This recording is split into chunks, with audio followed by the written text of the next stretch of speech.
FPL Game Week 11 wildcard draft. Today we'll be going through my verified power ranking, the top 5 for the next 5, as well as my favourite wildcard draft for Game Week 11. So if you enjoyed the video, make sure you smash that like button and hit that subscribe. Let's get into it.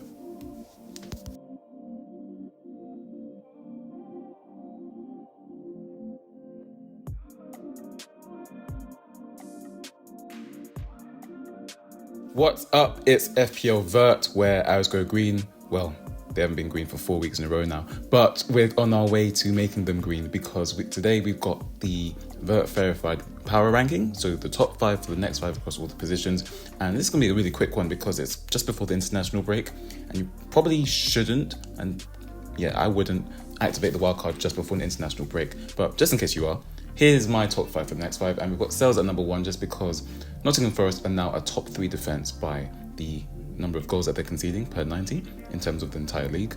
And I think given the value and how we're trying to squeeze value out of everywhere else, I think Sales has to be number 1.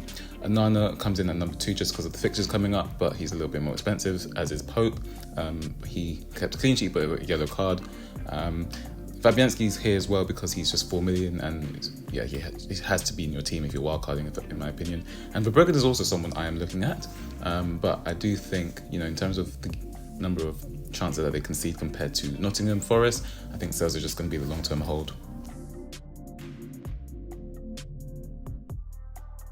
Into the defenders, and yes, it's a bit knee-jerky, but Ola Aina has to come at number 1 after his 15-point haul. As mentioned before, his Nottingham Forest are now a top 3 defence in terms of underlying statistics, in terms of the number of chances that they concede, and he just scored with his weak foot from outside the box, so he has to be number 1 for me. Nuri will come in at number 2 because he's just an attacking threat, and as I mentioned previously, he's already scored 3 goals for Wolves, and the fixtures coming up are just a dream, a sea of green. Lewis Hall comes in number 3 because he not only is he now a starter, but he actually has a very good baseline. So that means if he's on for bonus compared to everyone else, he's more likely to get the bonus points. Kirkhead comes in as well after his 2 assists against champions Manchester City for a 10-pointer. And Virgil comes in as the premium just because he's the number 1 highest scoring defender at the moment.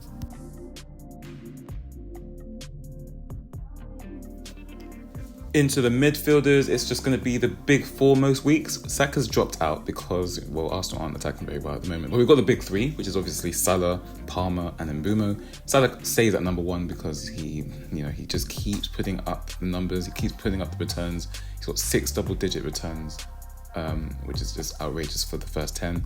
And of course, he's the number 1 highest scoring asset in the entire game.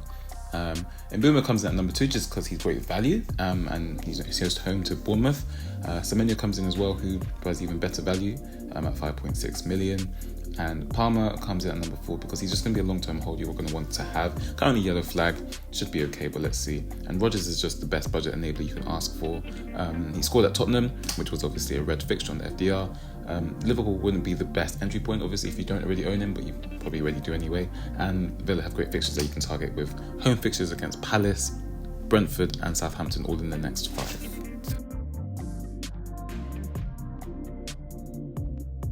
And into the forwards, and then we've got Chris Wood, the ever-present number 1 forward for the verified power ranking.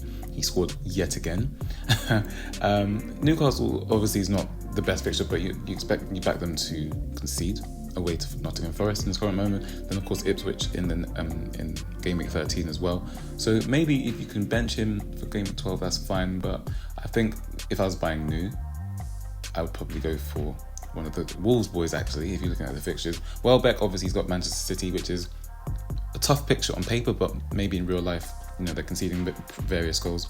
They conceded 4 goals to Sporting Lisbon just last night. And then Haaland he's rooted to the bottom at the moment. Of course, he's not in the best form, but he still keeps getting the chances. I think he's just in a bit of a funk. And the problem with Haaland is if you take him out, to bring him back in will just be a long chore. And, Brighton and Tottenham, at least in the next 2, those are both teams that will definitely concede. Liverpool obviously will be very difficult, and then Forest and Crystal Palace will be, you expect him to score as well. So I would keep him personally.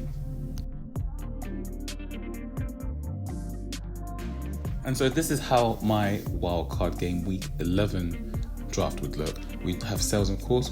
We'd have Konate over Virgil because of the saving, because obviously we're trying to fit in as many premiums as possible. The big four, as I mentioned, at some point you're going to want to have Saka as well. And I think for the time being, we're going to keep Haaland in the team just because he's got Brighton, he's got Tottenham in the next two. Those are both teams that will definitely concede to Manchester City, in my opinion. But of course, Salah will be the captain. We've got Wood as well, got Mbumo, we've got Semenyo, we've got Palmer, we've got Strand Larsen, who's a little bit cheaper than Cunha, but he's actually the striker, unlike Cunha, who plays just behind him. And of course, we've got Chris Wood with the bench as well. So how would your wildcard Game Week 11 look? I can confirm that I will be activating my own wildcard, so I'll be doing a very special wildcard team selection video at some point. So make sure you subscribe for that and leave in the comments how your season is going, and I'll see you soon.